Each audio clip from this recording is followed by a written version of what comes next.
Okay, welcome everyone. As people are coming in through the waiting room, I'd just like to do some introduction. You will note that this is being recorded as you enter. So I'd like to, on behalf of PRECI, I'd like to thank you for joining us today. I'm Denise Luscombe, Chair of PRECI, and really pleased to see so many people online here today. Before we start, I would like to acknowledge the traditional custodians of this land and the lands where you're joining us from today. And I know we also have some people from overseas. I'm on Whadjuk Noongar Boodja in Western Australia, and I pay my respects to elders past and present and to any Aboriginal and Torres Strait Islander peoples here today. So PRECI understands that there continues to be change occurring in the early childhood intervention sector, and I know that we are all keen to learn as much as we can about thriving kids. So PRECI is committed to listening to and gathering insights from across the field, and we've recently had the pleasure of doing this as we commenced our road trip in Brisbane and Sydney, where we focused on supporting implementation of the framework. We initiated conversations about professional standards for early childhood intervention, and we also provided coaching training. So we had rich conversations in these consultations and workshops, and we look forward to these continuing as we continue to Tasmania at the end of the month.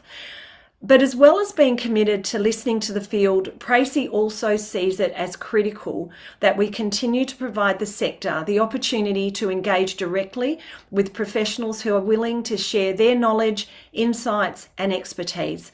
And in this case, with those who've been involved in the development of the Thriving Kids model. However, views and content shared and discussed within the webinar by guests and attendees may not always reflect PRECI's positions or best practice guidelines or standards, but it is important that there is the opportunity for the conversations to occur.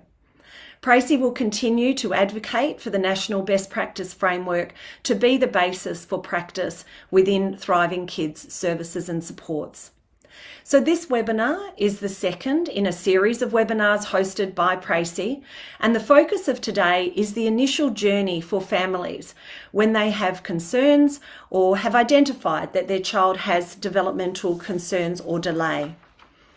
You've all received the link to these three documents: the framework, the Thriving Kids Advisory Group report, and the PRECI Thriving Kids discussion paper.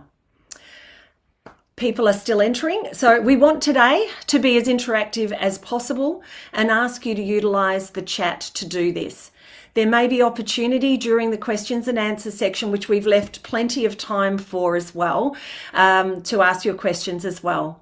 For any questions that we don't get to today and that we can answer, we will put the answers on our website attached to this webinar, and we're continuing to finalise the ones from the previous webinar, and some of these have been highlighted for answering today.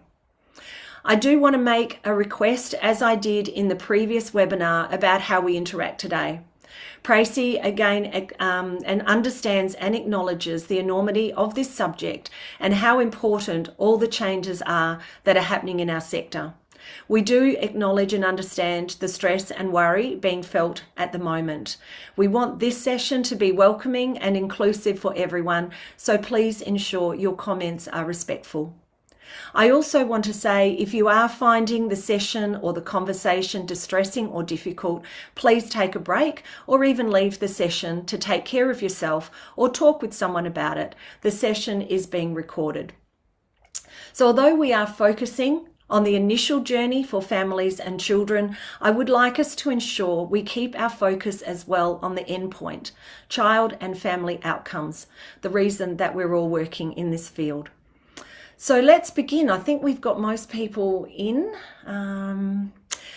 So firstly, I would like to introduce our special guest, Dr. Tim Jones, GP and member of the Thriving Kids Advisory Group. Thank you very much for being with us today, Tim.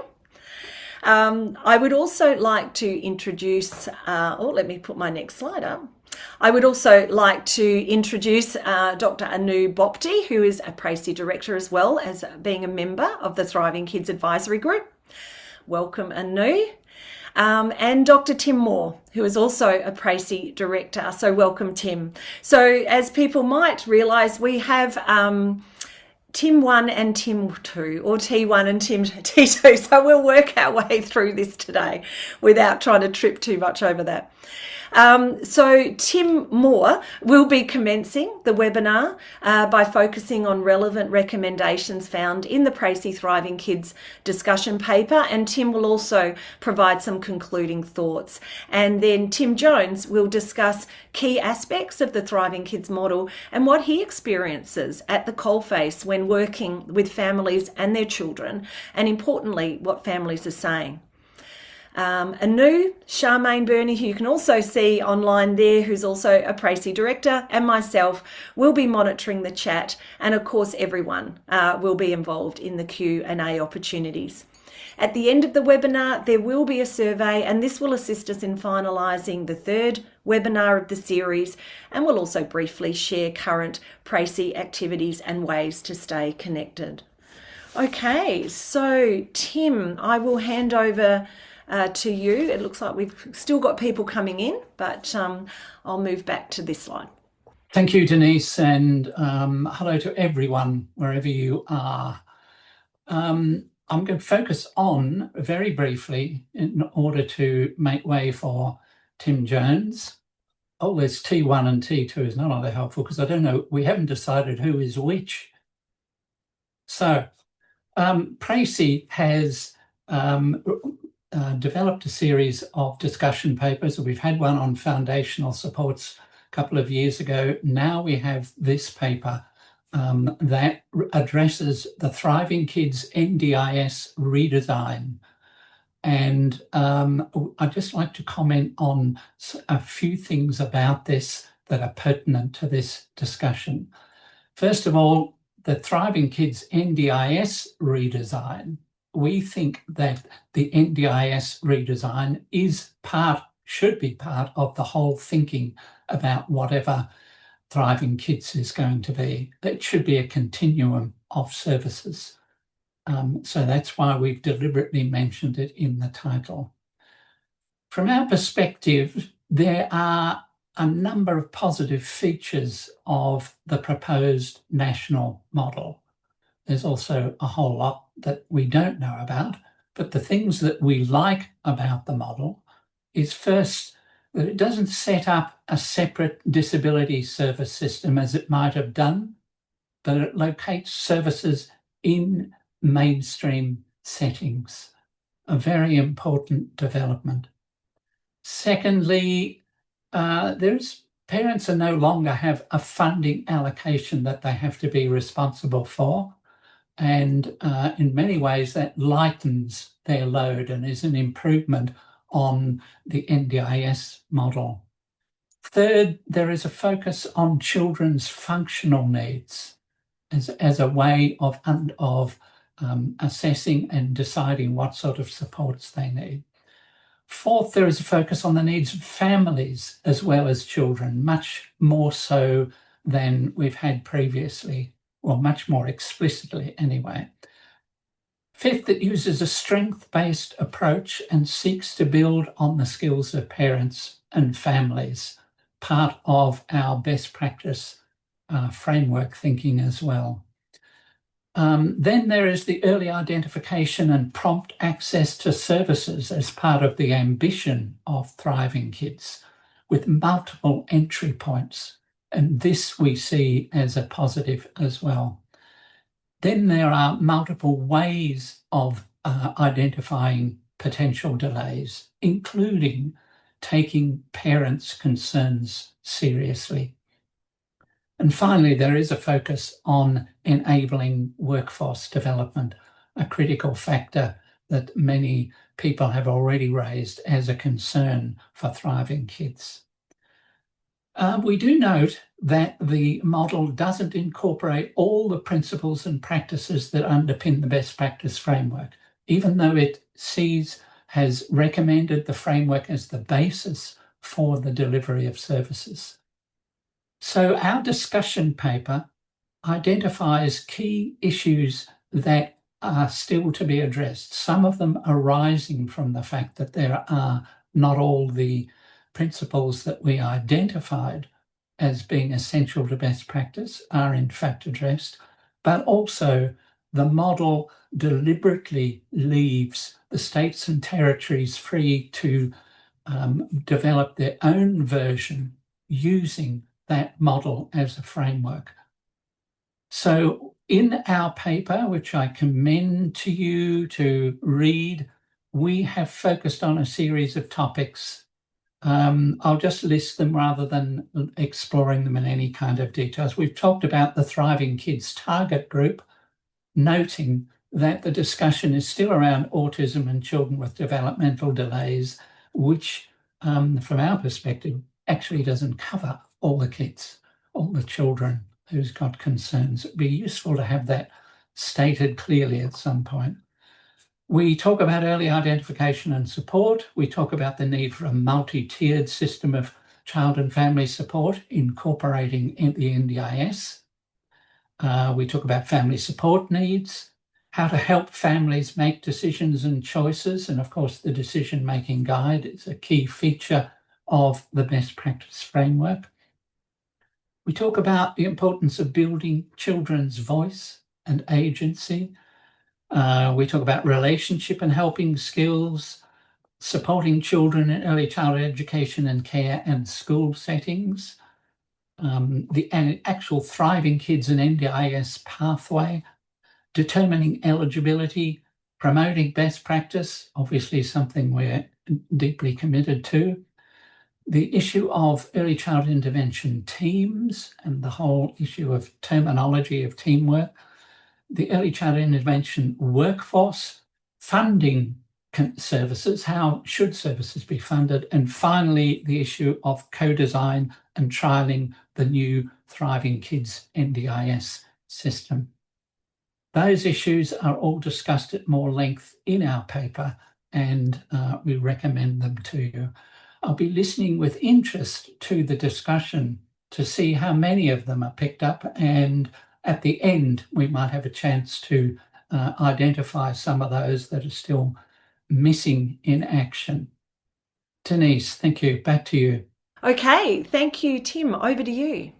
Thanks so much, Denise, and thanks to PRECI for having me here today. It's a wonderful privilege to be sitting with you all and discussing something which I feel is fundamental to how we support families now and into the future. I do just want to give you a little bit of background about myself, but I don't want to talk too long because I want to leave plenty of time for chat and discussion. I think that's where the richness is going to come today. But I'm a GP here in Nipaluna, Hobart in Tasmania. I also have done some work in tertiary paediatric care under a pilot program down here. I was the only public doctor here in southern Tasmania seeing any child referred to our public paediatric service from 0 to 5 with a developmental, behavioural or emotional concern for a period of 2 years, which I valued because it gave me a lot of insights into both access and inequity, but also as to the perspectives of the families who are most missing out at the moment. What I saw in those children and in those families was an earnestness in the families that their child could thrive, could do well, but almost a depowering of the family itself as feeling like anything could happen that could make that difference. And one of the things that really struck me about child development is that ultimately the greatest determinant of the development of a child or children will be the family itself. And so one of the things that I'm really interested in my work as a GP is getting to know the families that I see, the relationships they have with their child or children, and understanding a lot about what they're really trying to support and how they're supporting it. One of the things that struck me about those 0 to 5-year-olds I was seeing was that the overwhelming majority of the concerns had been around the social and emotional development and well-being of their children. That was more than 90% of the kids I was seeing. Similarly, the number of families who'd been accessing early intervention before I saw them, and I want to point out that the average wait time was about 18 to 24 months before you saw that clinic at that stage. The number of families who were accessing any form of early intervention was essentially zero. They had gone through, sadly, kind of something that represents my journey at the start as a doctor, which is that if you're not sure, you seek help from the medical industry. And if the medical industry is not sure, it puts you on the list at the hospital to have a look at you. And there were no other pathways being taken, which really got me interested in how do we front load supports? How do we understand where families go to feel supported? And how, as Tim was saying, how do we place services in those spaces that catch families earlier, that don't judge them, and that connect them to interventions that are meaningful for that moment in time? Because one of the things that struck me was that I was seeing a lot of 4 and 5-year-olds who were coming out of COVID, who had had minimal social exposure due to the trauma and the events of what COVID brought on us as a nation and as a globe. And what I was wondering is what those kids might have looked like if they had had the opportunity to play with other children at 1 and 2, and for the families to socialize and share their fears. Because the other thing that kept coming up in the families was a real sense of shame, that they felt that they were the only family who was somehow letting down their child, that some magic ingredient had been missed, and that they didn't know if their child was ever going to be okay. So that led me into the work of the advisory group where I was representing general practice. And really what I was seeking to do there is share the experiences of what we see in primary care, which is all of the complexity of families, all of the complexity of the psychosocial determinants of the health of children. And in our own way across general practice, we share a lot of compassion and a lot of understanding of the complexity of what's going on for a family. What we often lack as GPs is the confidence to know how can we positively influence child development. And one of the things that really struck me as I worked with the advisory group over that 6 months and in my subsequent discussions is that one of the huge gaps we have is in just meeting that fundamental tier of child development. And by that, I'm talking about universal plus services, those sort of low intensity communal supports for families that serve two purposes. The first is they get to families earlier. They help them through the shame, isolation, and fear that they may be experiencing. But the second thing is it enables far more timely identification of where your targeted supports are going to make the biggest difference. And so when I look at the Thriving Kids model, I am proud of it. I see that it relates very directly as well to the work that the Parliamentary Inquiry into Thriving Kids did at the same time, which also came to a very similar set of conclusions based off extensive industry and community engagement as to where the gaps are. And I know that there are many, many, many unanswered questions and much uncertainty lying ahead of us. What I'm really hoping is that we can use these principles, these needs, and this awareness of where families have been missing out to guide how we design services, how we design the businesses that we run, including the general practices that I work in, to really make sure that this is embedded wherever families go for care and support. And that's all I want to say. I want to hand back to you, Denise, but I'm really looking forward to the chat and engagement on this one. Thanks, Tim. Did you want this left up at this point for people to reflect on the model, or any key points you would like to encourage people to reflect to, or are you happy for me to bring that down? I'm keen if you leave it up, if that's okay, because one of the things I would encourage reflection on is that idea of a continuum of child development, that we are always trying to move children and family along that continuum in a positive way. And that for me as a GP, positive outcomes look like children moving in the positive direction. Something I love to do is just hold a deep curiosity with families as to what their future of their child will be.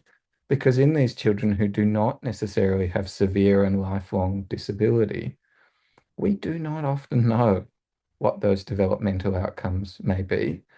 But I think as people who work in this space, we do have really strong understanding of what levers and drivers support positive change. And so I encourage you all in your own way to think about the work we all do and how we could better do it to support each other and how we train our workforce as well while we continue the discussions. Yeah, thanks, Tim. Okay, well, let's open it up to some questions. I know that there were some questions from the last webinar. Anoo, I think you've got some of those at hand, so we could commence with some of those while people have a think about what they might like to ask Tim or other members that are here today.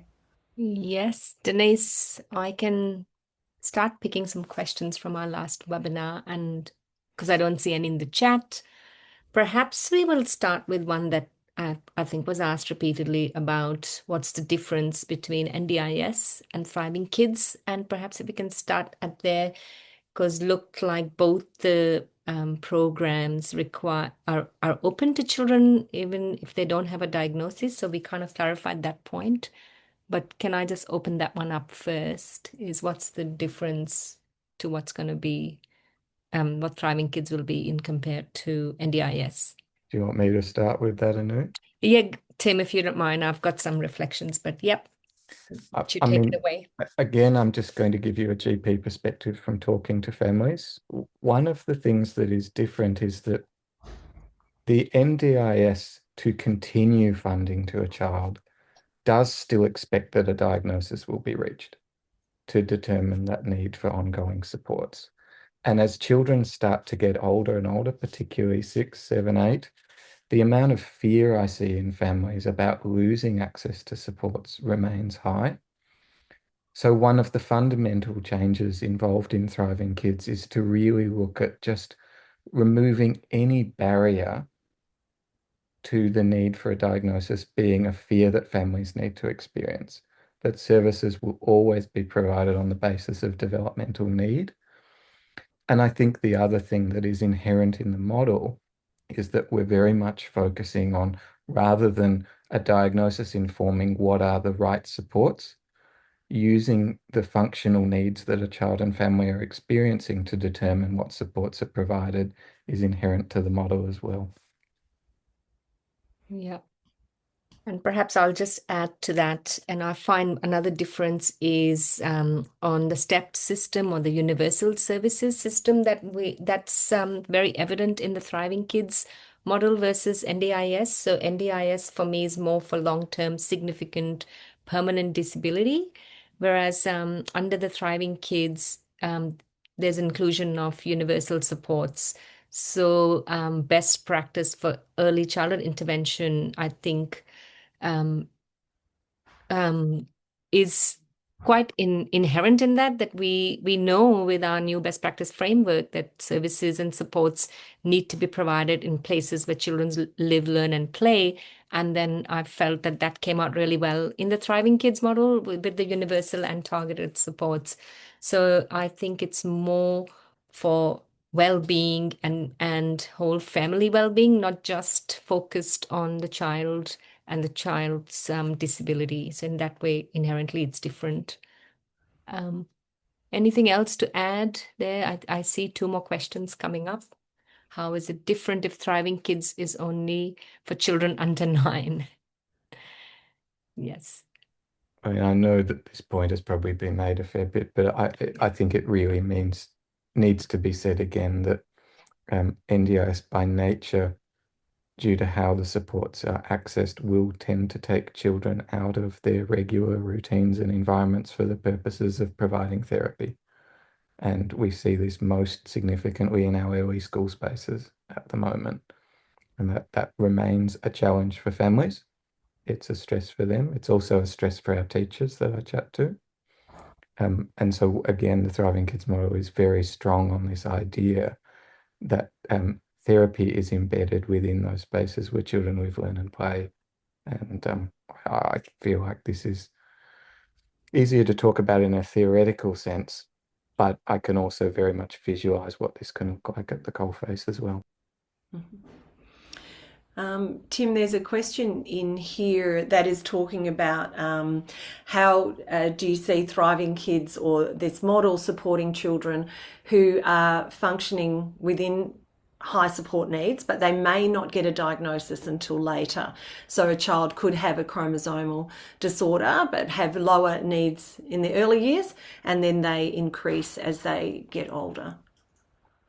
Thanks, Denise. This was something we spent a fair bit of time as an advisory group talking about, because Thriving Kids is one of the first moves in the space that are called foundational supports, which is really about trying to look again at how do we deliver care in both the health and the disability spaces here in Australia. And one of the things that we see as inherent as a need is that ability to step down and up through levels of support, that full stepped care model. And that is inclusive of NDIS level support.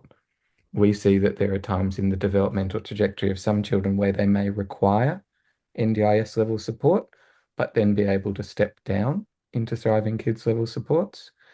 And that would make a huge difference for our families too now, because we're aware that currently families stepping out of NDIS are currently stepping into very little.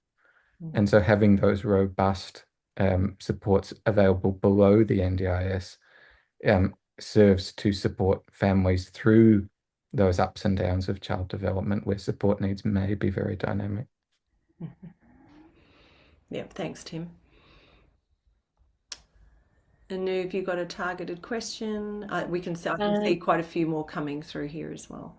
Yes, you can take one from here if you've got one. There's one I was looking at as well. Denise, which one? Well, I was looking at, I think because it really interfaces nicely with what Tim was saying about family. And it's a question from Ruth about how will things be communicated to the families to understand the emphasis on supporting the family as a whole and not just, the therapy that they might require.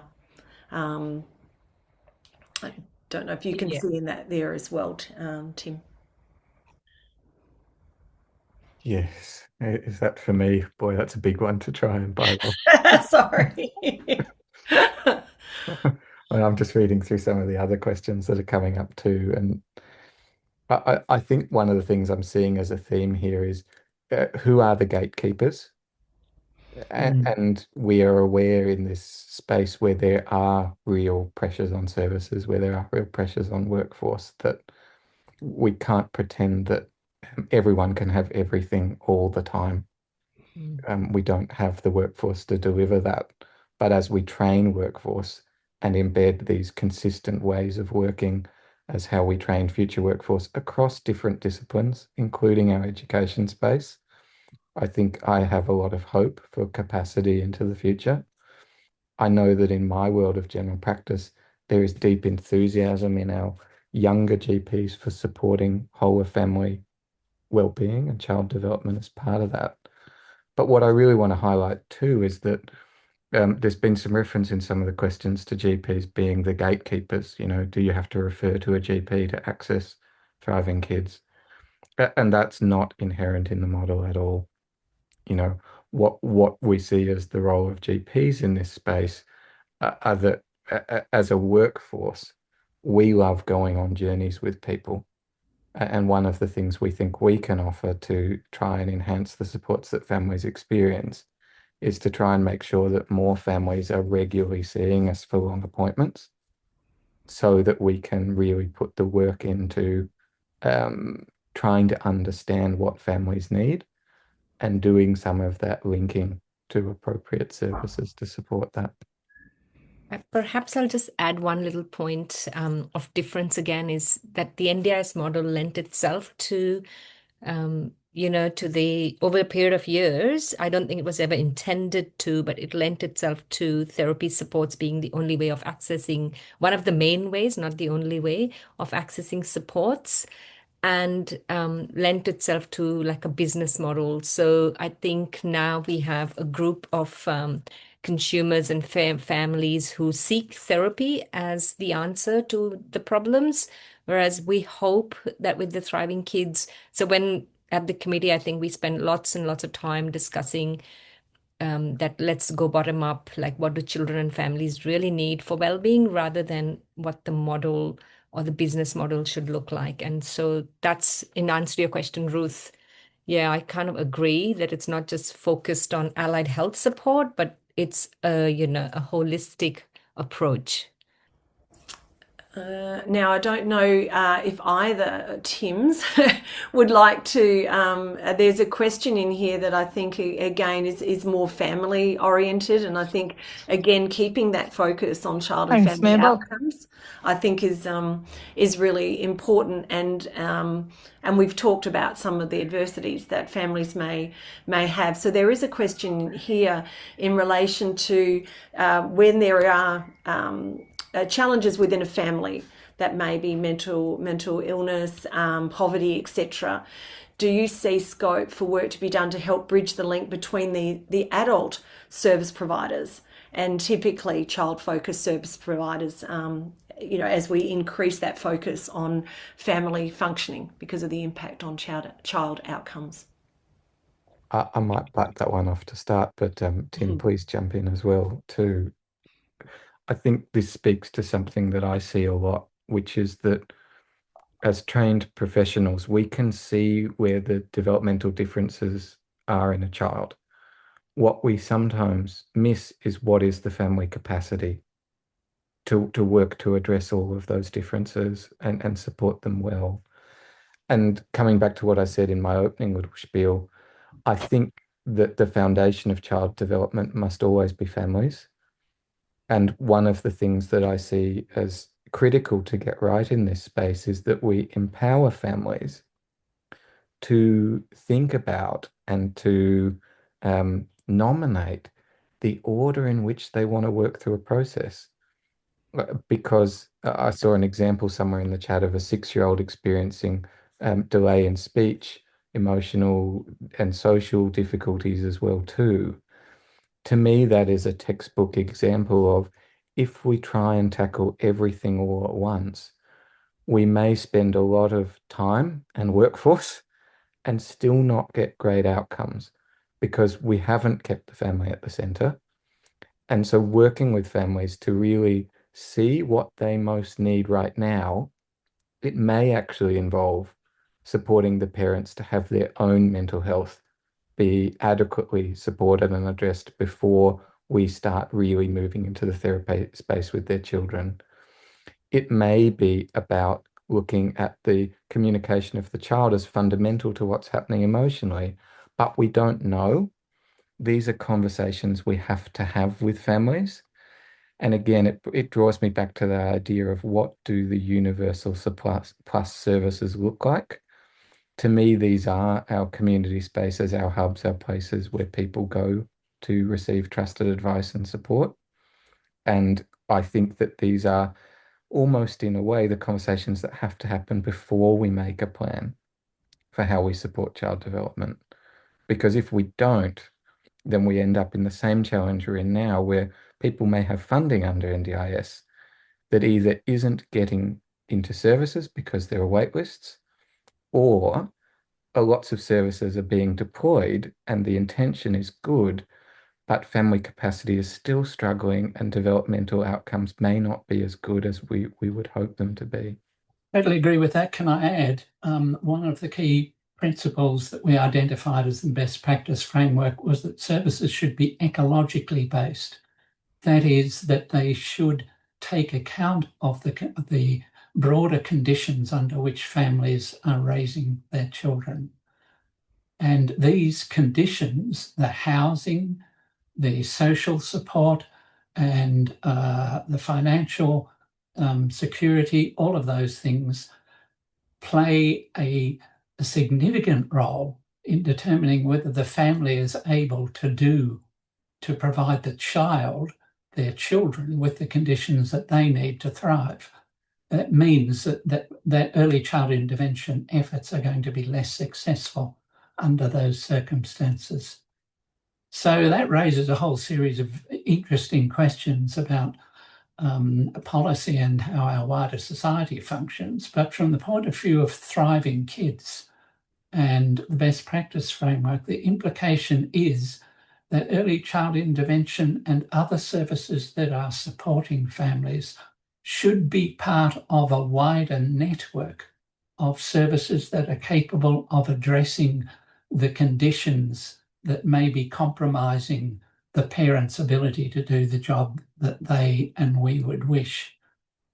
So that's a challenge. Early child intervention services or mainstream services and GPs and so on have a limited capacity on their own to address the broader issues that may be compromising family functioning. But if we are part of a broader network that includes a wider range of services, then we may be able to do a better job of that. If we don't, then we will inevitably be less successful. So thank you for the question. It is an important one. We cannot ignore the conditions under which families are raising their children. Thanks, Tim. Can I just ask Tim Jones, are you happy if we drop down the slide now so that people can, and then people can pin people as well, so that as they're speaking. Thanks, Kathy, for mentioning that as well. There are quite a few questions in here in relation to the early childhood education and care and school sector, and just to let people know, and this may come in at the survey at the end, but we were thinking that this was a specific topic that needed to be unpacked a little more in the next webinar, because it's probably a topic of its own. So in relation to this one, we're really trying to focus around those that initial time for the family on their journey. And in reflecting on that, there are some questions in there in relation to the screening, the initial assessment, who might do that. Was there any discussion around having a nationally consistent screening? Who might that fall to if we're looking at that initial pathway for the children? I'll start with that, but I want to give the proviso that we do not have a perfect one size fits all. I just saw in the chat there this lovely comment about how do we adequately address our culturally, linguistically diverse communities. How do we address some of our communities of disadvantage? Because these communities are vastly lower utilisers of early intervention services around Australia, despite having some of the strongest developmental needs to access. So we experience deep inequity there. I really think that we need to move back to a model of proactively engaging families in child development, but we need to broaden the footprint through which we do this. I am entirely profession agnostic as to who can have these conversations with families, because I think we all need to be. And which tools we use to scaffold that, I think that needs to be contextualized to the communities and families that we work with, rather than having any one size that we use just because it's the one we're most familiar with. And so one of the things we discussed, Anoo, as part of the advisory group, is should we be really backing only one developmental tool? And I think there was pretty strong consensus that no, if we do that, people are going to miss out. People who are the professionals in this space know this territory well. They know the tools. They know the weaknesses of each of the tools as well too. I think we can trust our workforce to use those tools very well. something I'd really like to see in my general practice world is that we get back into supporting the work of our child and family health nurses as well too, and that we try and catch the families who do not go to those services for routine health checks. And I think as we get better and better in general practice at using our data to identify who is slipping through the cracks, I see that as one of the things we can really offer. But I think we need everyone, including pharmacy, including everyone, because one of the bits of data we looked at was that our culturally and linguistically diverse communities access the vast majority of their healthcare through a pharmacy. They don't go anywhere else. And I don't necessarily think that there's huge amounts of information and proactive support on child development embedded within our community pharmacies at the moment. Thanks, Tim. Anybody else like to make a comment in relation to? No? Okay. Looking through again, it's great. There are so many good questions in the chat. There was a couple around understanding where states and territories are at the moment. I think that's challenging at the moment. Conversations are obviously being had, but we're not privy to that at the moment. There was a discussion, I can't find it now, I've just been writing notes down, but again, thinking about that navigation aspect at the beginning and how to support children to get to the right services in a timely way. And you've already mentioned there's a variety of pathways. There's not just one entry point, but there's a variety of pathways for that navigation.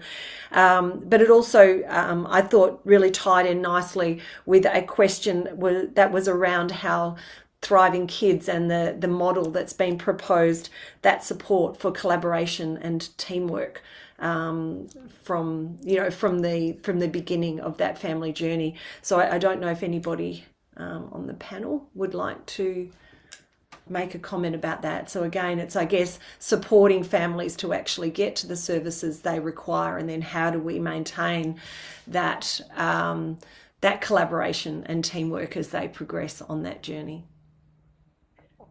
I'll again just offer one comment if it's okay, and then Anoo, please jump in. I am really a fan of us backing in having a standardized way of sharing information between systems. One of the things that is not within scope for the advisory group, but which I personally really love, is the work that's been done on having a national best practice framework for what does early childhood intervention look like, but also the work that's been done towards a national strengths and supports needs tool, which has been developed mostly through the Autism CRC with lots of partnership support as well. I see that as fundamental to doing warm handover in a way that doesn't sound like cringe, but actually sounds like meaningful introduction of families to complex systems. Because the amount of repetition and sharing of stories and sharing of vulnerabilities that a family currently has to go through is a painful experience for families, but also a detractor from utilizing systems. I would love if families can introduce themselves and their child with a one-pager that says, this is who we are, this is what we're working towards at the moment, this is what we think we need.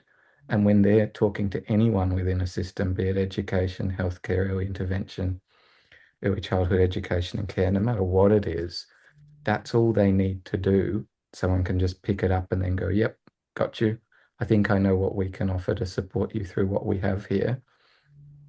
Because that also gets across the inequity of systems. There are communities that don't have much, but if they know what a family is working towards, I think our communities that don't have a lot are very resilient at using what they have to cobble something together to try and meet that need.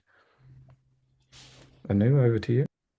Yeah, look, I agree with most of that, Tim. I think there was a bit more discussion around having an advocate, or we didn't actually label it as a key worker, if you remember, Tim, but that's how it's come out in the report. But there was talk about a liaison person, a TK liaison worker who would be the glue kind of to, and that the pressure it creates on families to repeat their story. I think there's enough evidence to support that that's nothing pleasant and not helpful for well-being. So I think there was talk about that. It may be that it ends up in this labeled key worker, but really we don't know what it's going to look like. But if we all go in it with that, the same conviction that that's what we want for our children and families, I think we need to remember that story cannot be repeated. There was talk about privacy, about the MyGov website, and having details there. I remember all of those discussions, Tim. Anybody else like to say anything? Otherwise, I've got another question, trying to pull things together, but please keep questions going into the chat, and I can see some answers are being provided by others in the chat as well as by some of the panel.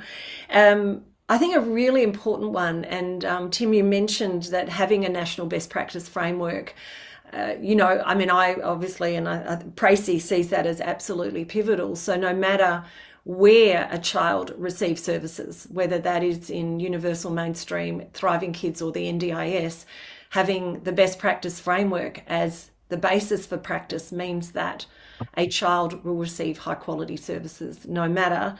But there was two things in the chat that I thought would be good to discuss. One is that risk of Thriving Kids being seen as a consolation prize rather than the appropriate services that meet the need for that child and family at the time.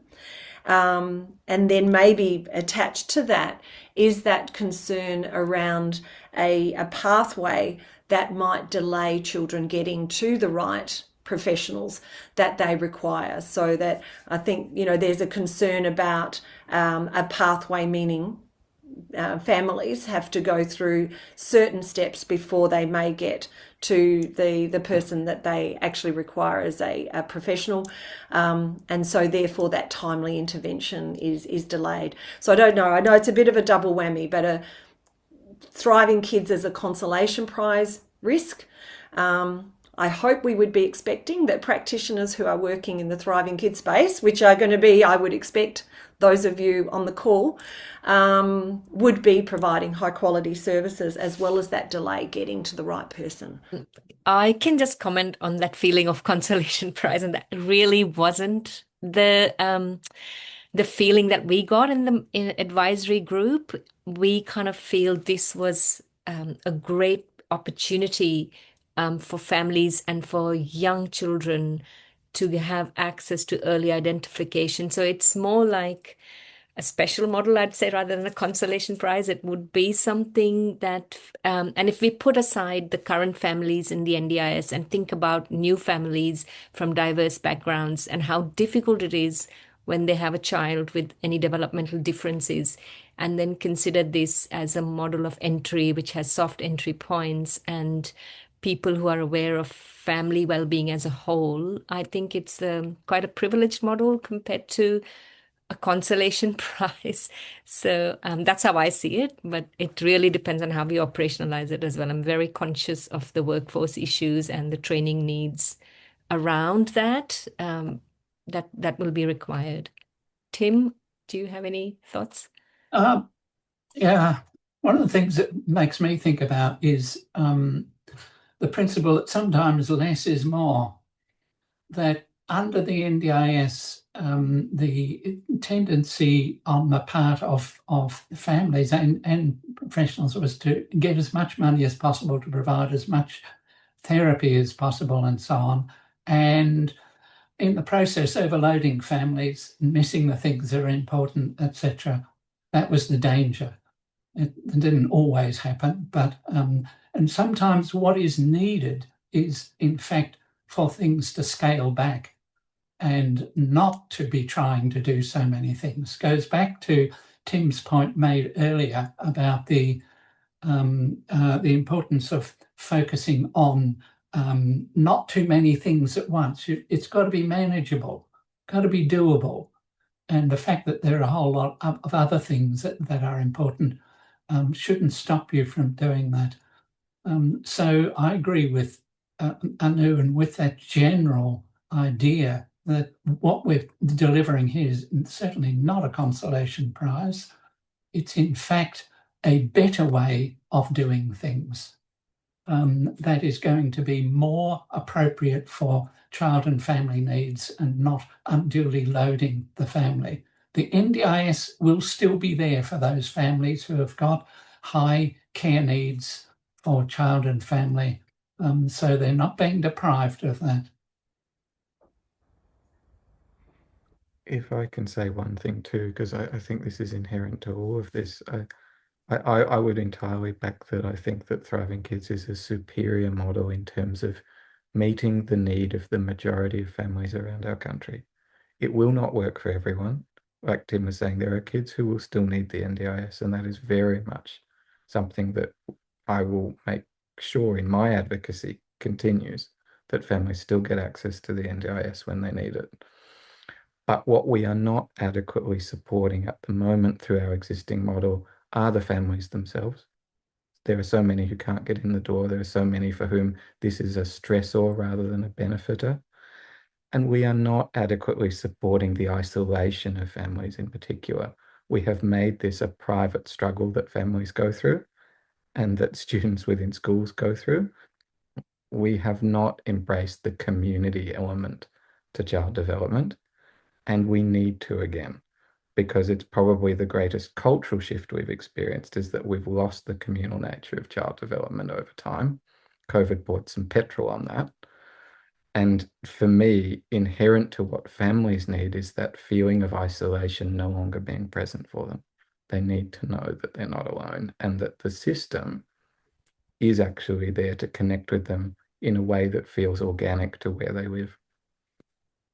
And I just have one more thought on that. And we had kind of talked about this as well, is the children themselves. So this goes up to children who are 9 years old. And we talked about children who are quite well aware that they don't have a disability or or do not want to identify as having a disability, but still when they see the NDIS and like I've had children ask me, why is the word disability in my report when they see National Disability Insurance Scheme? So also being respectful of children and, having that open space for them to still access services and supports while not having a label. I think for me, that was a little bit of a win with the Thriving Kids, even though I do know that children with diagnosis can enter, but it's a space where families and children who still don't have a diagnosis or are in that process can still access services. Thanks, Anoo. Okay, I can see we've only got 5 minutes left. I can see there is, there's still some questions coming through around ECEC, so I think that might be a good, and school, a good target for the next one. I can see again that there's some language issues that I think we need to really clarify, things like key worker and what that actually means within this area. But because we only have 5 minutes left, I wonder if there's just some key points. I think we've covered some of the discussions around, where there may be minimal supports, and we've talked about workforce. But I wondered, there was a question in relation to what that journey might look like. And I know this is hard and it would be generic, but I wonder if anybody's willing to give it a go as to if a little one turns up at one of the places, and maybe it is at the GP or somebody at the the school or the family has identified that they've got a concern, what that journey might look like. Anybody willing to give it a go? There's a few questions about journey. Tim. Oh, we've got two people. Here we go. I mean, I'll speak to my local community. I work in sort of ultra-metropolitan, early rural Tasmania. We don't have a lot of stuff in our community, but what we do have is a child and family hub. It's one of the bits of infrastructure that went into the ground about 5 years ago here in our state.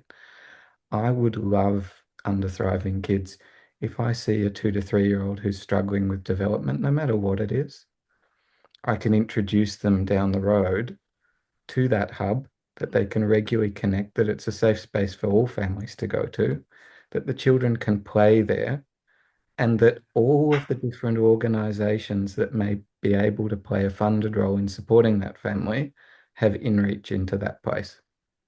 Because at the moment we have a little bit of allied health, almost nothing, but we do have things like justice and social work, and a little bit of access to paediatric support all embedded under that site.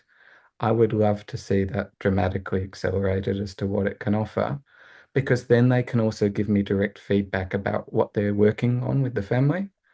They can share the wins, and then we can identify the next targets for support and think about ongoing service navigation as we work.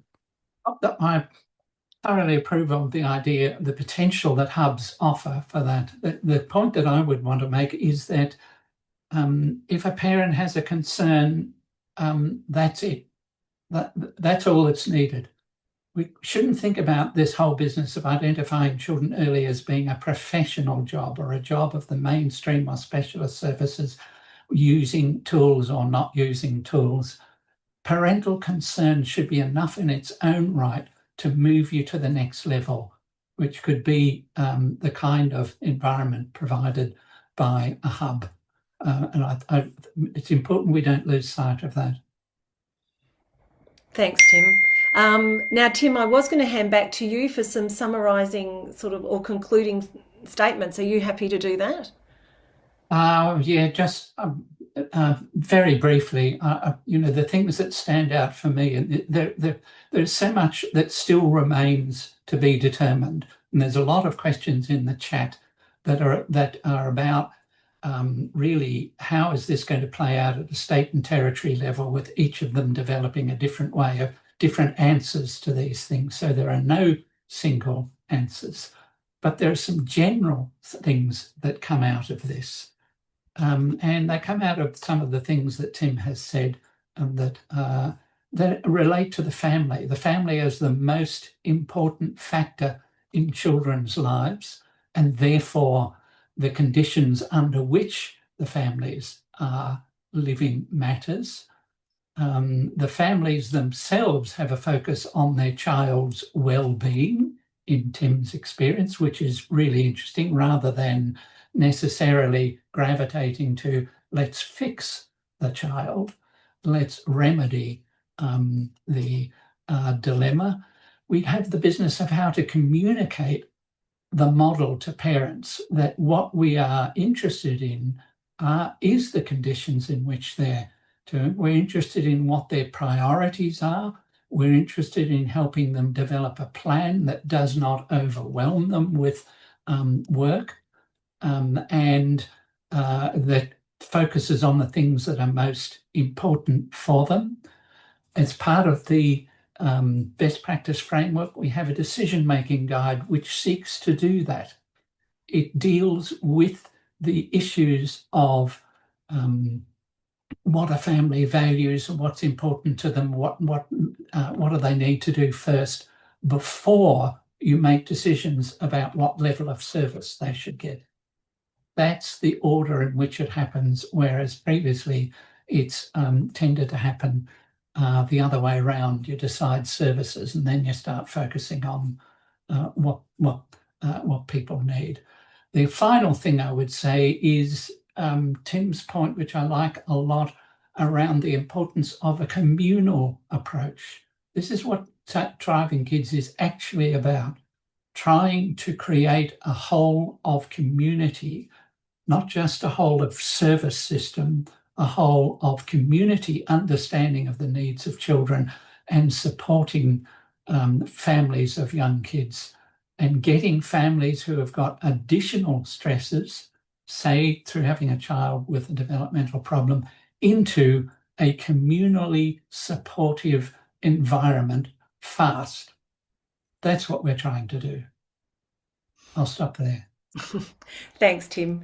And look, I know that we have hit time, so I would like to say thank you to everybody for coming. Thank you for your interaction, the questions. As I said, if there's any we can answer. Thank you very much to Tim Jones for coming and providing that really valuable insight into that initial journey and considerations that have been obviously well reflected on as part of the Thriving Kids model. We really appreciate that. So yeah, thank you everybody. Again, this will be available, and I'll look at what is in the survey, but from what's in the chat, we may very well be talking more around the education space at the next one. And it will be a couple of months down the track, because we have our conference, so we may know a little bit more in relation to some of the answers to some of the state territory questions with the bilaterals, etc. being done. So thank you very much. Have a great weekend, and again, really appreciate your time in attending.